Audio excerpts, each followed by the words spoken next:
오늘은 솔로몬의 실험이라는 제목으로 여러분과 함께 은혜를 나누려고 합니다. 우리가 전도서를 계속 보고 있잖아요. 솔로몬이 지은 세 개의 성경이 있다고 그랬죠. 첫 번째가 잠언서, 그 다음에 아가서, 그 다음에 전도서, 이렇게 세 개가 있습니다. 이 전도서의 핵심 키워드는 허무입니다. 허무예요.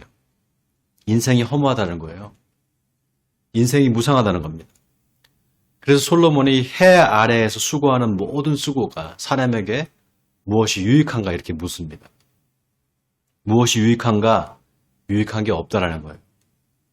열심히 수고해서 열심히 노력해도 그 결과가 그렇게 만족스럽지 않다라는 겁니다. 결국은 허무로 돌아간다는 거예요. 근데 이 말에 반전이 있다 그랬죠. 해 아래라는 이 말에 반전이 있다 그랬습니다. 해 아래가 있으면 해 위도 있다 그랬잖아요. 그렇죠? 그러니 해 아래만 바라보면서 살지 말고 해 위를 바라보고 살아라. 그게 솔로몬이 말하는 핵심입니다. 여러분, 해 아래 뭐가 있습니까? 땅이 있잖아요. 땅이 있죠. 해 위에는 뭐가 있을까요? 해 위에 하늘이 있고 우주가 있습니다. 그 우주를 창조한 하나님을 바라보라는 거예요. 그 암시가 들어있습니다. 여러분, 인간이 왜 허무를 느낄까요? 우리가 살아가면서 왜 허무를 느낄까요? 바로 죽음 때문이에요. 언젠가는 죽는다는 사실, 언젠가는 내 삶이 끝난다는 사실, 그 죽음의 필연성이 인간으로 하여금 허무를 자각하게 만듭니다. 그런데 역설적이게도 그 허무를 깨달아야만 삶의 의미를 찾게 돼요. 그래서 이 둘이 역설적 관계에 있다고 그랬습니다. 삶과 죽음, 빛과 어둠, 선과 악, 허무와 의미가 다 역설적 관계에 있습니다. 이 역설적 관계를 깨닫는 거, 그게 바로 지혜예요. 이 둘이 다 짝이 있다는 거, 그래서 이게 역설적 관계에 있다는 걸 깨닫는 거, 그게 바로 지혜입니다. 그래서 인생의 허물을 깨닫는 사람이 인생의 의미를 찾습니다. 다시 말해서 지금 현실의 삶에 집중하게 된다는 거예요. 그럴 수밖에 없는 게요. 시간이 화살처럼 지나가잖아요. 시간이 너무 빨리 지나가요. 그런데 우리는 오직 현실만을 살 수 있습니다. 과거도 살 수 없고요. 미래도 살 수 없어요. 우리는 오직 현실만을 살아갑니다. 그러니까 지금 현실이 얼마나 중요해요. 그 현실에서 의미를 찾을 수밖에 없는 겁니다. 자, 오늘 전도서 2장을 우리가 이제 할 텐데요. 전에 말씀드렸다시피 전도서 이 6장까지가 계속해서 허물을 말해요. 7장에 가서야 비로소 어떻게 하면 허물을 극복할 수 있는가 그 방법에 대해서 말합니다. 그러니까 여러분 시험 들지 마시고 계속 따라오시기 바랍니다. 자, 그럼 본문 1절을 우리 같이 한번 읽어볼까요? 자, 오늘 본문 1절을 우리 같이 소리내서 한번 읽어보겠습니다. 시작. 나는 내 마음에 이르기를 자, 내가 시험 삼아 너를 즐겁게 하리니 너는 낙을 누리라 하였으나 보라 이것도 헛되도다. 여러분 놀라운 게 여기 자세히 보면 솔로몬이 내가 시험 삼아서 너를 즐겁게 하겠다 이렇게 말합니다. 여기서 너가 누굽니까? 바로 솔로몬 자신을 말합니다. 그래서 오늘 본문이 1절이 굉장히 중요해요. 여러분 오늘 설교 제목이 뭡니까? 설교 제목이 뭐예요?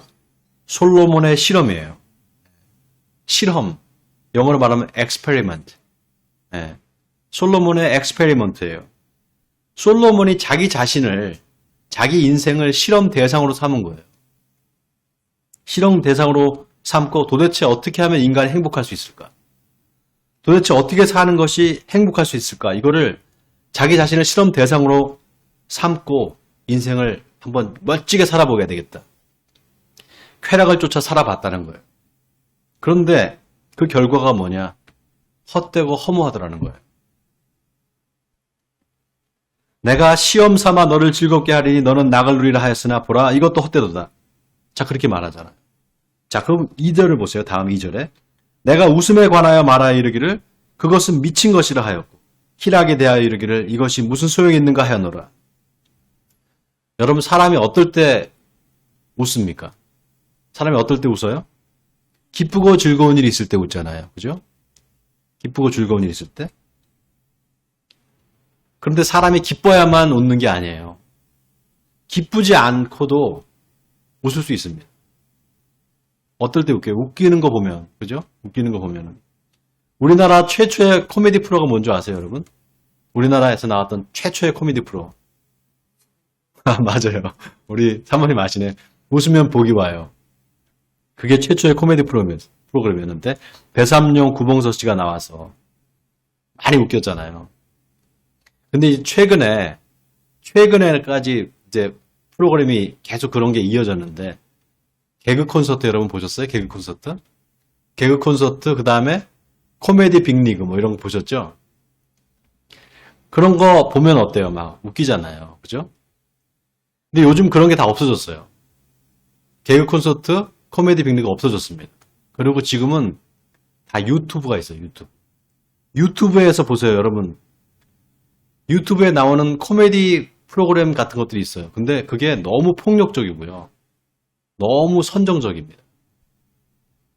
이런 거를 방송으로 해도 되나 싶을 정도로 정말 민망한 그런 것들이 참 많아요. 굉장히 엽기적이고. 그래서 사람들이 그런 거 보면서 되게 좋아합니다. 저도 한 번씩 보면은요, 웃어요, 그냥. 웃겨요, 그게. 근데 순간 내가 왜 이런 걸 보고 웃고 있지? 내가 미친 거 아닌가? 이런 생각이 듭니다. 오히려 화를 내야 될 텐데 웃음이 나오는 거예요. 여러분 그 먹방 프로그램 같은 거 보세요. 짜장면을 막 6개를 시켜놓고 막 먹어요. 그거를 다 먹어요. 짜장면 6개를 그 곱빼기로. 햄버거를 막 20개씩 먹어요. 여자애가 나와가지고. 저렇게 먹다가 죽는 거 아닌가 싶은데 막 그런 걸 먹으면서 사람들이 그런 거 보고 좋아합니다. 미친 거예요. 미친 웃음이에요. 미친 웃음. 솔로몬도 그렇게 웃음에 대해서 연구해봤다는 거예요. 지금으로 말하면 개그 콘서트도 해보고, 예? 코미디 빅리그도 해보고, 먹방도 해본 겁니다. 그리고 깨달은 거예요. 아, 이 웃음이라는 거 이거 미친 거구나. 다 소용없는 짓이구나 깨달았다는 겁니다. 자, 그 다음에 3절을 보세요. 내가 내 마음으로 깊이 생각하기를 내가 어떻게 하여야 내 마음을 지혜로 다스리면서 술로 내 육신을 즐겁게 할까? 또 내가 어떻게 하여야 천하의 인생들이 그들의 인생을 살아가는 동안 어떤 것이 선한 일인지 알아볼 때까지 내 어리석음을 꼭 붙잡아 둘까 하여. 자, 여기 보세요, 여러분. 내가 어떻게 해야 내 마음을 지혜로 다스리면서 술로 내 육신을 즐겁게 할까? 이걸 생각했다는 거예요. 여러분 놀랍지 않습니까? 솔로몬이. 자, 이 말이 무슨 말입니까? 술을 먹으면서도 계속해서 마음이 지혜로울 수 있는지 실험을 해봤다는 거예요. 여러분 술이 좋아서 마시는 사람, 예? 술이 좋아서 마시는 사람이 있어요. 그 사람은 그냥 술을 마시는 거죠. 그죠? 술이 좋아서 마시는 거니까. 그런데 술이 얼마나 사람을 기분 좋게 하는지 실험해 보려고 술을 마시는 사람이 있다고 생각해 보세요. 그 사람 뭡니까? 자기를 실험 대상으로 삼은 거예요. 그러니까 말하자면 솔로몬이 일종의 임상 실험을 한 겁니다. 클리니컬 데몬스트레이션을 한 거예요. 임상 실험. 여러분 술을 마시면 기분 좋아집니다. 기분 좋아져요. 술 한번 마셔보세요. 네, 술 한번 마셔보세요. 기분 되게 좋아요. 근데 술이 깨잖아요. 그러면 기분이 우울해져요. 알코올성 우울증 여러분 들어보셨어요? 술을 먹으면 기분 좋은데 술 깨고 나면 기분이 나쁘거든요. 그러니까 기분이 나쁘니까 어때요? 우울하니까 또 술을 먹게 돼요. 그러다 이제 알코올 중독이 되거든요. 여러분 그래서 알코올 중독과 우울증은 같이 갑니다. 이건 제 말이 아니고요. 정신과 의사의 말이에요. 그래서 알코올 중독인 사람이 정신이 온전할 수가 없어요, 결코. 그런데 보세요, 솔로몬이 어떻게 하면 마음을 지혜로 다스리면서 술로 육신을 즐겁게 할까? 이거를 실험해봤다라는 거예요. 자, 또 보세요. 3절에 중간에 보면 또 내가 어떻게 하여야 천하의 인생들이 그들의 인생을 살아가는 동안 어떤 것이 선한 일인지를 알아볼 때까지 내 어리석음을 꼭 붙잡아들까 하여 내 사업을 크게 하였노라 이렇게 말합니다. 자, 여기 3절 끝에 보세요. 어떤 것이 선한 일인지 알아보려 했다. 여기 이게 중요합니다. 어떤 것이 선한 일인지 알아보려 했다. 이 말이 아주 의미심장해요. 여러분, 우리 인간이 추구하는 가장 최고의 선이 뭔지 아세요? 최고의 선, 최고로 좋은 거. 바로 행복입니다. 행복. 왜냐? 학생들한테 너 왜 이렇게 열심히 공부하냐 이렇게 물어보면은요. 좋은 대학 가려고 공부합니다. 그렇게 말합니다. 그럼 좋은 대학 왜 가려고 해? 그러면 좋은 대학 가서 좋은 대학 졸업하고 나서 좋은 직장에 가려고. 그럼 좋은 직장에 왜 가려고 하느냐? 좋은 배우자 만나서 결혼하려고. 그럼 좋은 배우자 만나서 왜 결혼하려고 하느냐? 그러면 행복해지려고 그럽니다. 그 이상은 없어요. 왜 행복해지려고 하느냐? 이렇게 질문하진 않잖아. 그러니까 끝이에요, 그게. 인간이 추구하는 가장 최고의 선이 바로 행복입니다. 자, 솔로몬이 그 선한 게 뭔지, 인간이 추구하는 최고의 행복이 뭔지를 알려고 했다는 거예요. 그래서 어떻게 했느냐? 자, 4절부터 8절까지 우리 같이 한번 또 읽어보겠습니다. 한 목소리로. 4절부터 8절까지예요. 자, 시작. 나의 사업을 크게 하였노라.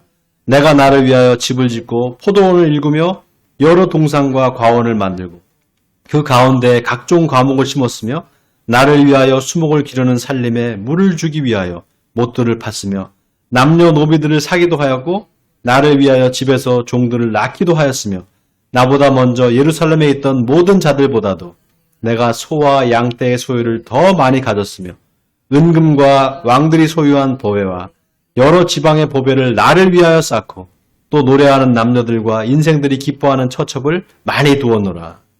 자, 솔로몬이 사업을 크게 벌리고 집을 크게 짓고 포도원을 일구고 과목을 심고 남녀노비들을 사고 소와 양떼들을 더 많이 늘리고 온갖 금문 보화를 쌓고 처첩을 두었다.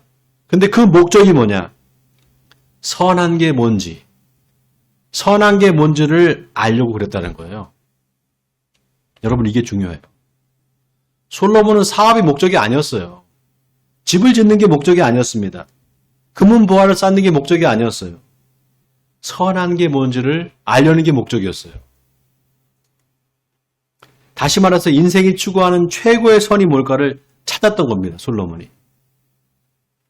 여러분, 솔로몬은 그냥 평범한 사람이 아니에요. 그에게는 하나님이 주신 지혜가 있었습니다. 그 지혜는 세상적인 지혜가 아니었어요. 하나님이 주시는 지혜예요. 그 지혜로 솔로몬은 실험을 해본 겁니다. 무엇이 인생의 목적인지, 인생에 추구하는 가장 궁극적인 행복이 무엇인지를 찾았던 겁니다. 자, 그런데 보세요. 그랬더니 어떻게 되느냐? 다 같이 9절을 같이 읽겠습니다. 자, 9절입니다. 시작. 내가 이같이 창성하여 나보다 먼저 예루살렘에 있던 모든 자들보다 더 창성하니 내 지혜도 내게 여전하도다. 여러분, 보통 사람이 하나를 얻으면은요, 하나를 잃게 돼요. 다 얻을 수가 없어요. 부와 명예를 쫓는 사람이 인격도 훌륭하다? 그런 경우는 드뭅니다. 근데 솔로몬은 그게 아니었어요. 모든 걸 다 가졌는데 지혜도 여전했다는 거예요. 하나님이 주신 지혜도 여전했다는 거예요. 자, 그 다음 10절을 또 보겠습니다. 무엇이든지 내 눈이 원하는 것을 내가 금하지 아니하며 무엇이든지 내 마음이 즐거워하는 것을 내가 막지 아니하였으니 이는 나의 모든 수고를 내 마음이 기뻐하였음이라. 이것이 나의 모든 수고로 말미암아 얻은 몫이로다. 자, 솔로몬이 늘 허무만 느낀 게 아니었어요. 기쁨도 느꼈어요. 뭐가 솔로몬의 마음을 기쁘게 했느냐? 열심히 노력한 대가를 받았을 때, 그때 솔로몬의 마음이 기뻤던 겁니다. 자, 보세요. 나의 모든 수고를 내 마음이 기뻐하였음이라 그러잖아요. 여러분, 열심히 노력해서 얻는 결과는 반드시 기쁨이 따라옵니다. 인생을 열심히 노력한 대가가 반드시 있어요. 그래서 열심히 인생을 살아보지 않은 사람은 그 기쁨을 알지 못합니다. 치열하게 열심히 인생을 산 사람, 그 사람한테는 기쁨이 있습니다. 그렇게 솔로몬이 열심히 수고하고 그 기쁨을 누려봤다는 거예요. 자, 그런데 보세요. 11절에 그 후에 내가 생각해 본즉 내 손으로 한 모든 일과 내가 수고한 모든 것이 다 헛되어 바람을 잡는 것이며 해 아래에서 무익한 것이로다. 여러분 여기 해 아래에서란 말이 또 나오죠. 해 아래 살면서 노력한 모든 수고와 그 노력이 다 허무하다는 거예요. 아니 그러면 목사님 우리가 그러면 해 아래에서 살지 해 위에서 사는 건 아니지 않습니까? 이 세상에 살아야 될 수밖에 없고 열심히 노력해서 열심히 먹고 살려면 열심히 수고하고 땀을 흘려야지 되는 거 아닙니까? 금수저로 태어나지 않은 이상 그렇게 살아야 되는 거 아닙니까? 여러분 어때요? 그렇지 않나요? 우리가 그냥 해 아래에 살 수밖에 없잖아요. 그렇게 열심히 살아도 결국 죽는 건데 결국 죽으면 험으로 돌아갈 수밖에 없는데 그거 솔로몬이 말한 것처럼 인생 허무한 거 아닙니까? 여러분 우리가 이렇게 생각하고 그냥 이 책을 덮으면은요 안 됩니다. 오늘 솔로몬이 우리한테 뭔가 또 하나 던지는 메시지가 있어요. 자 오늘 본문에서 계속 반복해서 나오는 한 단어가 있습니다. 계속 반복해서 나와요. 그게 뭔가 바로 나를 위하여요. 나를 위하여. 자 4절에 보세요. 나의 사업을 크게 하였노라. 내가 나를 위하여 집을 짓고 포도를 읽으며 나를 위하여 라는 말이 계속 나와요. 6절을 보세요. 나를 위하여 수목을 기르는 산류에 물을 주기 위하여 못들을 팠으며 또 7절에 보세요. 남녀노비들을 사기도 하였고 나를 위하여 집에서 종들을 낳기도 하였습니다. 또 8절을 보세요. 은금과 왕들이 소유한 보배와 여러 지방의 보배를 나를 위하여 쌓았다. 나를 위하여가 몇 번 나옵니까? 4번 나와요. 다 나를 위하여 나를 위하여 나를 위하여. 그렇게 나를 위하여 열심히 노력한 결과 많은 것을 얻었다는 거예요. 성공했다는 겁니다. 얻었다는 거예요. 기쁨도 얻고 마음이 즐거웠다는 거예요. 자, 그런데 중요한 게 그렇게 나를 위해서 열심히 노력해서 다 이루었으면 이제 이거 참 뿌듯하다. 이제 다 이루었다. 마음이 뿌듯해야 되는데 나중에 생각해보니까 다 헛되더라는 거예요. 왜 그랬을까요? 왜 그랬을까요? 나를 위해서 했기 때문이에요. 나를 위해서. 그것도 해 아래에서. 해 아래 땅에서 땅만 바라보고 살면서 나를 위해서만 살았다는 겁니다. 그렇게 살았더니 다 허무하다는 거예요. 여러분 솔로몬이 오늘 우리에게 이 말을 하고 싶은 겁니다. 이 말을 하고 싶은 거예요. 나를 위해서 사는 인생. 나만을 위해서 자기중심적으로 사는 인생의 마지막 끝이 허무라는 겁니다. 여러분 전도서를 통해서 솔로몬이 우리에게 허무를 말해요. 그런데 그 허무가 아무것도 없구나. 아무것도 없는 그 무가 아닙니다. 불교가 말하는 무는 진짜 없음이에요.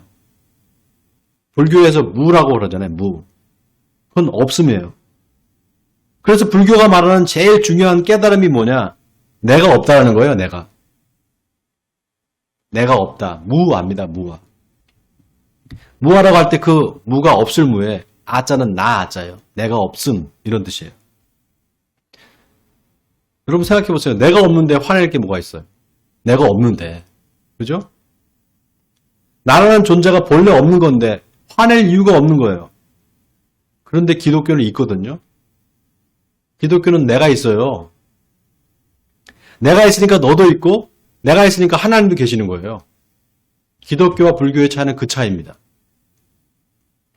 근데 불교는 반대예요. 나도 없으니까 너도 없어요. 그러니까 당연히 하나님도 없죠. 그런데 바로 불교가 말하는 그 내가 없다라는 거, 무아. 이게 우리 그리스도인들한테 아예 없느냐? 우리 기독교에는 그런 게 아예 없느냐? 있어요. 사도 바울이 뭐라고 고백을 했습니까? 내가 그리스도와 함께 십자가에 못 박혔나니 그러니 이제는 내가 사는 것이 아니에요. 오직 내 안에 그리스도께서 사시는 것이라. 내가 죽었다라는 거예요.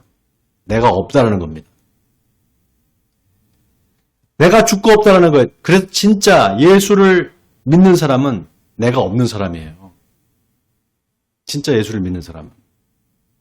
나를 위해서 사는 사람이 아니라 이 말입니다. 예수님이 그렇게 사셨어요. 예수님은 자기를 위해서 사신 게 하나도 없어요. 예수님이 겟세마네 동산에서 내 아버지여 만일 할만하시거든 이 잔을 내게서 지나가게 하시옵소서. 그러나 나의 원대로 마시고 아버지의 원대로 되기를 원하나이다. 이렇게 말씀했습니다. 이렇게 기도하셨어요. 주님은 나를 위해서 사는 삶이 아니라 남을 위해서 사는 삶을 사셨어요. 근데 우리는 어때요? 예수를 믿어도 나를 위해서 삽니다. 나를 위해서 살아가요. 예수를 믿어도 바뀌질 않아요. 그러니까요. 예수님의 십자가의 대속도 자기중심적으로 이기적으로 해석합니다. 예수님이 나를 위해서 십자가에 죽으셨다. 나 때문에 돌아가셨다. 그래서 내 죄가 사해졌다. 여러분 그렇게 믿으시죠? 아멘입니까? 맞아요. 나를 위해서 돌아가신 건 맞아요. 그런데요, 여러분. 나만 위해서 돌아가신 게 아니에요. 저 예수 믿지 않는 사람들을 위해서도 돌아가신 겁니다. 여러분, 우리가 이걸 잊어서는 안 돼요. 그래서 오늘 본문이 우리에게 주는 교훈이 있어요. 그게 뭔가? 내가 나를 위해서 살면 안 된다는 겁니다. 행복하지 않다라는 거예요. 그게 주님이 우리에게 원하시는 삶이 아니라는 거예요. 자기중심적인 삶이 아니라는 겁니다. 여러분, 회개라는 말이 헬라어로 메타노이아라 그래요. 메타노이아. 메타노이아, 이게 메타와 누스라는 말이 합쳐진 거예요. 메타, 누스, 이게 둘이 합쳐진 말입니다. 메타라는 게 뭐뭐 너머에, 영어로 beyond 이런 뜻이에요. 뭐뭐 너머에, 초월해서 이런 뜻입니다. 누스는 정신이라는 뜻이에요. 정신, 마음 이런 뜻입니다. 그러니까 메타노이아라 그러면 마음을 초월해서, 마음을 초월해서 마음을 바꿔서 이런 뜻이에요. 어떤 마음을 바꾸느냐? 자기중심적인 마음, 이기적인 마음을 바꾸는 겁니다. 그래서 이웃을 향하는 거, 그게 바로 회개, 메타노이아예요. 그래서 회개는 나를 위해서 사는 삶에서 이제 하나님과 이웃을 향하는 삶으로 내 삶이 바뀌는 거, 그게 회개예요. 여러분 오늘 본문을 잘 보세요. 2장 1절에 솔로몬이 뭐라고 말합니까? 나는 내 마음에 이르기를 내가 시험 삼아 너를 즐겁게 하리니 너는 낙을 누리라 하였으나 보라 이것도 헛되도다. 내가 나를 위해서 살아보자. 그래서 진짜 인간이 추구하는 최고의 선이 뭔지를 알아보자. 그 솔로몬의 실험의 결과가 어땠느냐? 허무였다라는 거예요. 그래서 여러분 솔로몬이 전하는 지혜는 역설적인 지혜입니다. 역설의 지혜예요. 세상에 좋은 일이 있으면 나쁜 일도 있습니다. 좋은 일만 일어나면 얼마나 좋겠어요. 그러나 나쁜 일도 생겨요. 살다 보면 고난도 당연히 있게 됩니다. 어둠이 있으면 빛이 있듯이 선이 있으면 악도 있다는 거예요. 똑같은 이치로 내가 있어야 남이 있어요. 내가 있어야 남이 있습니다. 내가 없으면 남도 없어요. 그렇죠? 내가 없는데 무슨 남이 있겠어요? 내가 있어야 남이 있지. 그 반대도 똑같아요. 남이 있어야만 내가 있는 거예요. 내 이웃이 있어야만 내가 있는 겁니다. 아멘입니까, 여러분? 남이 없는데 내가 어떻게 있겠어요? 그러니 나 자신만 위해 살지 말고 하나님과 이웃을 위해 살라는 겁니다. 놀라운 게 예수님이 하신 비유 중에 거지 나사로와 부자의 비유가 있습니다. 여러분 다 그거 아시죠? 거지 나사로와 부자의 비유. 거지 나사로는 죽어서 아브라함의 품에 안겼는데 부자는 지옥에서 고통을 받습니다. 그래서 부탁을 하죠. 아브라함이여, 당신 품에 안겨있는 저 나사로를 시켜서 그 손가락에 물을 찍어서 내 혀에도 좀 대게 해달라고. 내가 여기서 너무 고통스럽다고. 그러니까 아브라함이 뭐라고 합니까? 안 된다고. 너와 나 사이에는, 너와 우리 사이에는 큰 구덩이 있어서 가지도 못하고 오지도 못한다고. 그러니까 그럼 부자가 뭐라고 말합니까? 그럼 나사로를 좀 살려서 우리 집에 좀 보내달라고. 내 형제가 5명 있는데 그 형제한테 좀 가서 그들한테 증언하게 해서 이 고통받는 곳에 오지 않게 해달라고. 그러니까 아브라함이 뭐라고 말합니까? 그들에게 모세와 선지자가 있지 않느냐? 그들에게 들어라. 부자가 뭐라고 말합니까? 아닙니다. 만일 죽은 자에게서 다시 살아나서 그들에게 가는 자가 있다면 그 사람들이 회개할 겁니다. 여러분, 이 말이 뭡니까? 부자가 왜 지옥에 갔느냐? 회개하지 않았기 때문에 지옥에 갔다는 거예요. 여러분, 사람이 죄를 지어서 지옥에 가는 게 아니에요. 죄를 지었다고 지옥 가는 게 아닙니다. 회개하지 않으면 지옥 가는 겁니다. 예수를 믿는데, 교회를 열심히 다니는데 회개하지 않고 다니는 사람들이 얼마나 많은지 몰라요. 늘 자기 중심적으로 사는 사람, 자기밖에 모르는 사람, 이웃을 돌아보지 않은 사람, 아직 회개하지 않은 사람이에요. 여러분, 놀라운 게 뭔지 아세요? 거지 나사로는 이름이 있잖아요. 나사로라는 이름이 있잖아요. 근데 부자는 이름이 없어요. 그냥 부자라고만 나와요. 그것도 어떤 부자라고 그래요. 왜 그럴까요? 왜 부자는 이름이 없을까요? 돈과 재물이 그 부자의 존재 이유였던 거예요. 근데 죽었단 말이죠, 이제. 그러니까 그 존재 자체가 사라져버린 거예요. 돈과 재물과 하나였었는데 그 부자의 존재가. 돈과 재물이 사라지고 죽어버리니까 그냥 끝나버린 겁니다. 존재 자체가 사라져버린 거예요. 반면에 거지 나사로는 이름이 있어요. 이건 뭘 말하는 겁니까? 나사로가 살아있을 때 자기만을 위해서 살지 않았다는 거예요. 하나님을 바라보고 살았다는 겁니다. 그래서 하나님이 그의 존재를 알고 계셨다는 거예요. 사랑하는 성도 여러분, 하나님은 저와 여러분이 행복하기를 원하십니다. 행복하게 살기를 원하세요. 그런데 그 행복은 절대로 소유에 있지 않습니다. 바로 관계에 있어요. 하나님과의 관계가 친밀한 사람, 이웃과의 관계가 친밀한 사람, 그 사람이 행복한 사람입니다. 원하기는 저와 여러분의 마음이 하나님과 이웃을 향하기를 바랍니다. 그래서 나를 위한 삶이 아니라 하나님과 이웃을 위한 삶으로 바뀌기를 바랍니다. 그래서 저와 여러분을 통해서 복음이 전해지고 한 영혼이 회개하고 하나님께 돌아옴으로 말미암아 저와 여러분의 이름이 하늘의 생명책에 기록되는 역사가 있기를 주님의 이름으로 간절히 축원드립니다.